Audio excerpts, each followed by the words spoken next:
Want to make a sticker on Instagram? Then it's pretty simple and a quick process.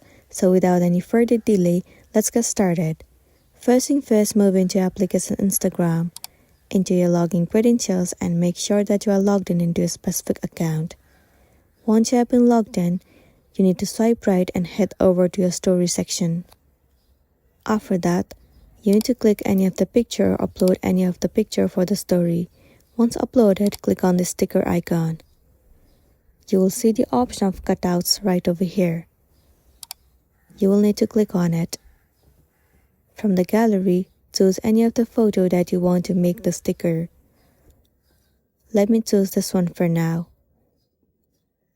Once selected, all you gotta do is use sticker at the bottom right corner of the screen.